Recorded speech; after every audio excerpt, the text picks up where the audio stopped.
सच्चा दिल से भजन करो भगवान मिलेंगे कहीं न कहीं।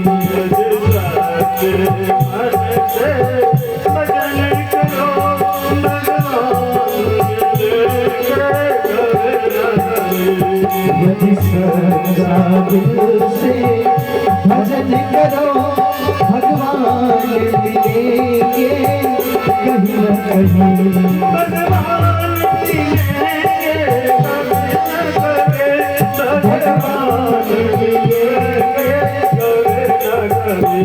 भगवान मिलेंगे कभी न कभी, भगवान मिलेंगे कभी न कभी।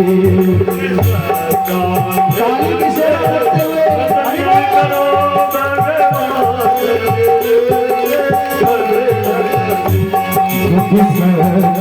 दिल से भजन करो भगवान मिलेंगे कभी न कभी। बोलिए सामने सरकार की, बोलिए राधे राधे।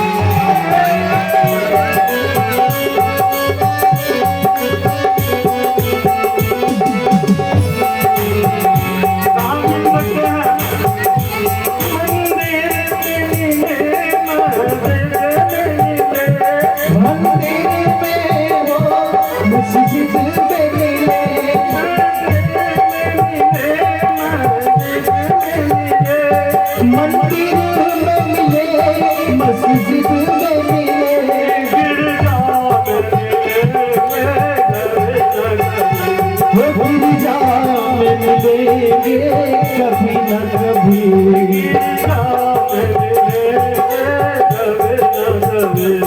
गिरिजा में मिलेंगे कभी न कभी।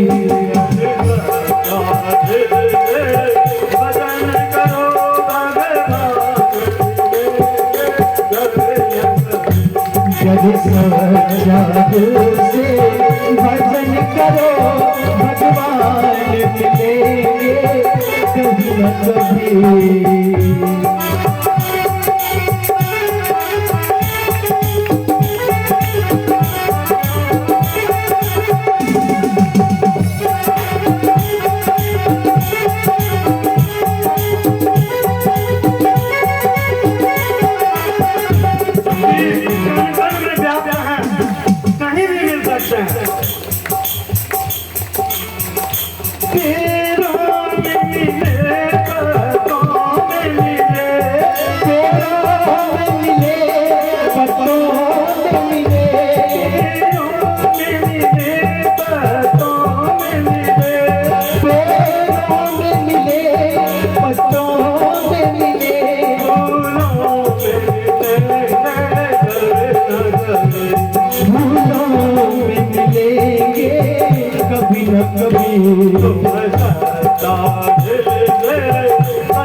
सच्चा दिल से भजन करो भगवान मिलेंगे कभी न कभी।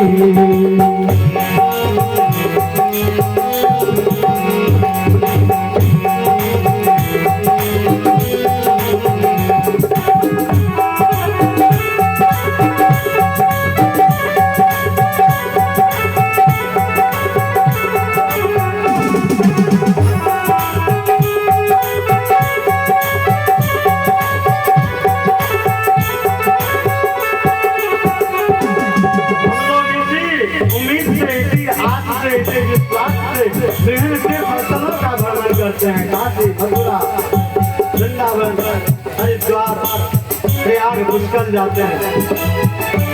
वही भाव है। काशी में मिले मथुरा में मिले, काशी में मिले मथुरा में मिले,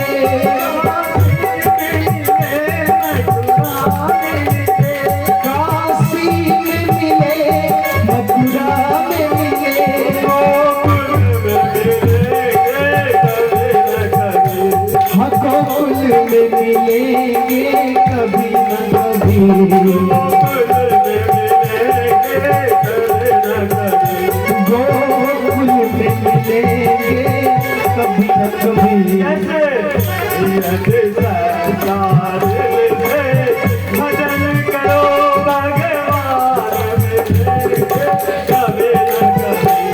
सच्चा दिल से भजन करो भगवान मिलेंगे कभी न कभी मिलेंगे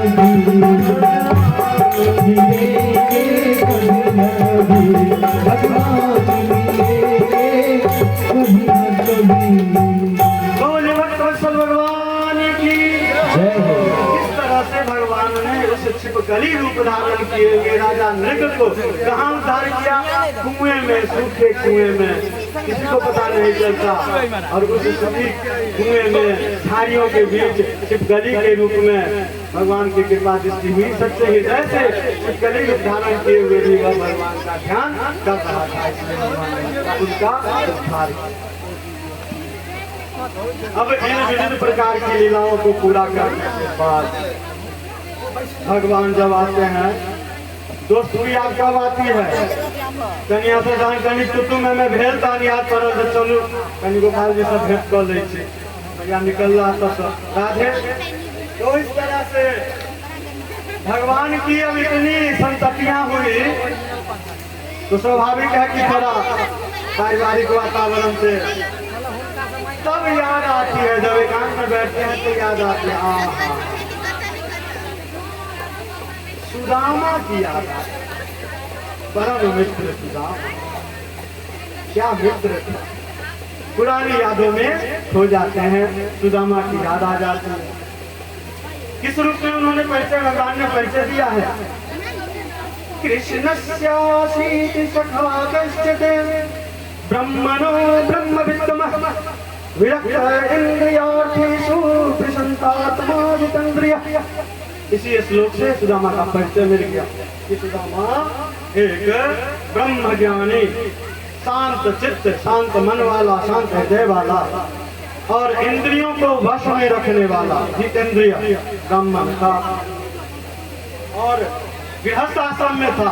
गृहस्थ होकर के भी उसे किसी भी प्रकार की लालसा नहीं थी। गृहस्थों की लालसा होती है कि बेटा के खूब संपत्ति भर जाए, लेकिन सुदामा जी को यह लालसा नहीं थी। बिना किसी लालसा रखते हुए सुदामा मगन रहता था। मगन रहता था, किस अवस्था में मगन रहता था? घर में एक भी दाने नहीं थे सुदामा जी के। प्रतिदिन मांग कर लाना और खाना।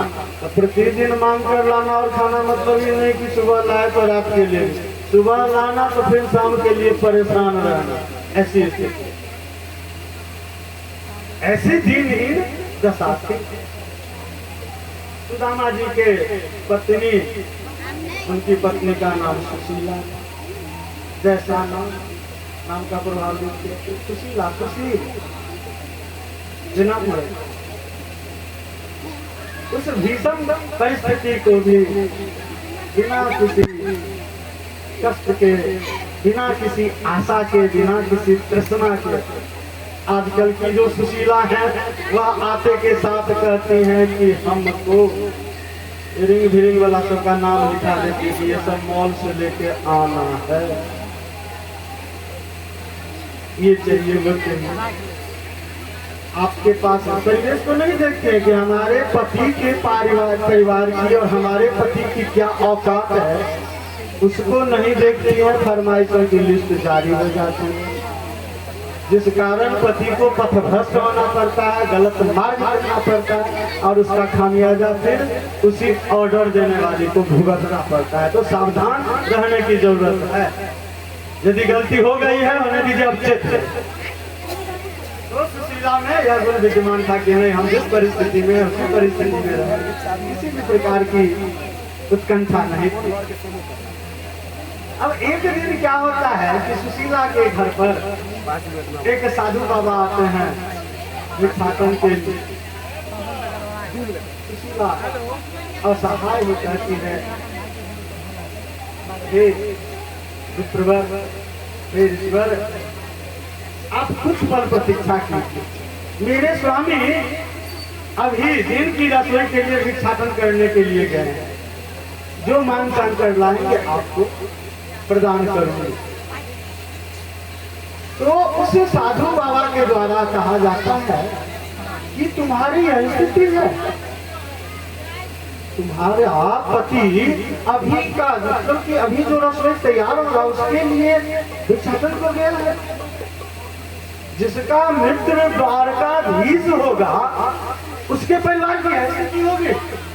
सुशीला बाबा आप क्या कर रहे हैं, फिर से कहिए तो। अरे भाई तुम्हारे पति का मित्र द्वारकाधीश है और तुम्हारी दशा है, मुझे तो आश्चर्य लग रहा। इतना कह करके सुशीला थोड़ा सोचने लगी। साधु बाबा गायब है, बाहर देखती है कहीं बाबा नजर नहीं आए। सब तो लीला उनकी आरंभ हो गई। जैसे ही सुदामा की याद आज आई उनके हृदय में, लीला आरंभ हो गया। सुदामा घर आते हैं, जो चावल प्राप्त होता है लेकर के आते हैं। आते के साथ में सुशीला कहती है स्वामी। अब देखिए इस बात की जानकारी यदि वर्तमान समय में हो जाए कि मेरे पति का दोस्त बहुत बड़ा राजा है, तो आते के साथ सुशीला की भांति व्यवहार नहीं करेगी। किस रूप में करेगी, सब लोग करते हैं राधे राधे। तो उत्तेजित स्वर में कहेंगे कि अकबर पत्थर पड़ा हुआ है, तुम्हारा मित्र उतना बड़ा आदमी है, अभी तक हम कोई स्मारक में रखे हुए, झुग्गी झोपड़ी में खोली में रखे हुए, फ्लैट में रखने की क्षमता है तुम्हारे मित्र में और यहाँ रखे। लेकिन सुशीला बहुत विनम्र भाव से आपने मुझे आज तक नहीं बताया कि द्वारकाधीश आपके मित्र हैं, कम से कम जानकारी तो देते। सुदामा को काफी आश्चर्य हुआ, प्रिय तुम्हें कैसे यह जानकारी। सुदामा को सुशीला के द्वारा उस साधु बाबा वाला प्रसंग सुनाया गया और आग्रह करने लगी कि एक बार आप अपने मित्र से कम मिलिए, मांगने के ख्याल से नहीं, इस ख्याल से मिलिए कि आप उनके मित्र हैं और आपको उनके दर्शन की अभिलाषा है। इस ख्याल से आप अपने मित्र के पास जाइए। पत्नी हट के आगे जब भोला बाबा सती को बोले कि प्रिय जैसा उचित समझो, सुदामा जैसे गरीब ब्राह्मणों की क्या दशा होगी। सुदामा जी अपनी सुशीला हट के आगे तैयार हो जाते हैं, फटी मैली कुचैली होती है। अब कहते हैं कि जो कुछ जा रहे हैं तो कुछ संदेशा देंगे, जो चावल भिक्षाटन में मांग करके लाए हैं उसे ही एक पुराने कपड़े में, मैले कुचैले कपड़े में 7-8 बार लपेट करके उसमें ही छिद्र है देते हैं। सुदामा उसे हाथ में दबा लेते हैं, द्वारका की तरफ निकलते हैं। सुबह चलते हैं, दोपहर होती है, चलते चलते पाँव लुभान हो जाता है, कांटे चुनते हैं, कंकर करते हैं। समिति की तुलना करते हैं, एक वृक्ष देखते हैं, आराम करने को बैठते हैं और आराम करने को बैठते हैं और मन से भाव निकलता है कि कितनी दूर पे जाके हमारा मित्र द्वारकाधीश बना बैठा है, थोड़ी देर आराम कर लूं तब अपना पल बढ़ाऊं। यह सोच करके आंख मूंदते हैं और जैसे ही आंख खुलती है अपने आप को एक दिव्य नगर में पाते हैं। लोगों से पूछते हैं कि भाई यह कौन सा नगर है, बताया जाता है कि यह द्वारका नगर है। आश्चर्य होता है।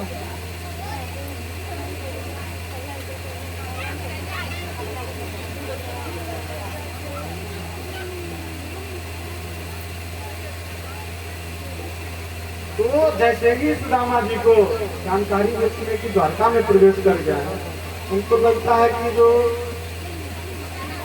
चलते चलते मुझे ध्यान नहीं रहा, मैं द्वारका में प्रवेश कर चुका था, मुझे अंदाजा ही नहीं रहा। अंकित जी के द्वारा इस परिवेश के को देखते हुए 2 पद का गायन